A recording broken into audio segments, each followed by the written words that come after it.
क्या आप ये मानते हैं कि दुख सत्य है? क्या आप ये भी मानते हैं कि दुख के कारण भी है?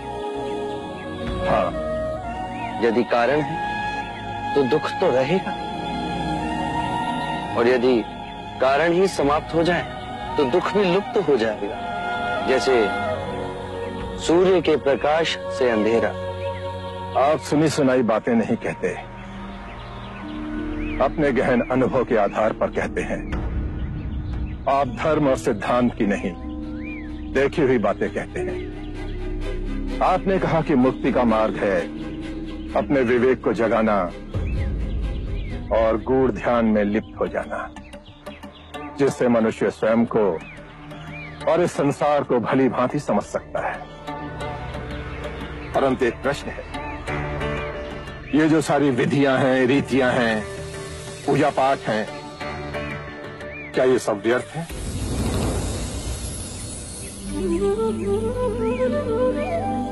यदि कोई व्यक्ति इस नदी के दूसरे किनारे पर जाना चाहे तो वो क्या करे? यदि जल गहरा नहीं है तो वो चलकर जा सकता है, और यदि जल गहरा है तो वो नाव की सहायता से जा सकता है या स्वयं तैरकर जा सकता है। यदि वो चलना ना चाहे और ना ही तैरने को तैयार हो और ना ही नाव ले जाने को तैयार हो, और वो कहे कि मैं प्रार्थना करता हूं इस नदी का दूसरा किनारा स्वयं चलकर मेरे पास आ जाए, तब तो ऐसे व्यक्ति को मूर्ख कहेंगे, महामूर्ख।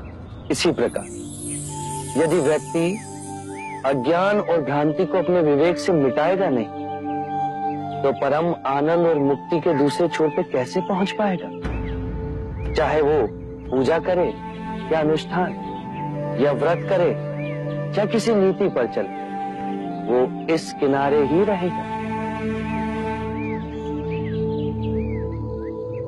हमने सारे शास्त्रों को पढ़ा, उन पर व्याख्या की, परंतु जीवन के इतने जटिल सत्य को इतनी सरलता से किसी ने नहीं समझाया, किसी ने नहीं समझाया। आप इस भटकती मानवता को परम ज्ञान का मार्ग दिखाएंगे। आप करुणा के सागर हो। हे बुद्ध, आप हमें अपना अनुयायी स्वीकार करें। बुद्धं शरणं गच्छामि, धम्मं शरणं गच्छामि।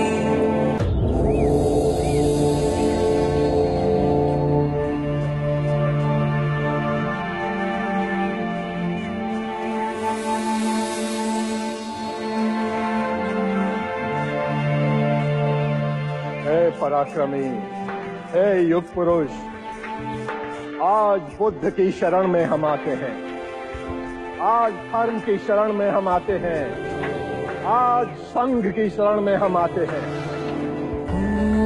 समय की गहरी नदी में इन दीन दुखियों और भटकती आत्माओं के आप ही नाविक हो।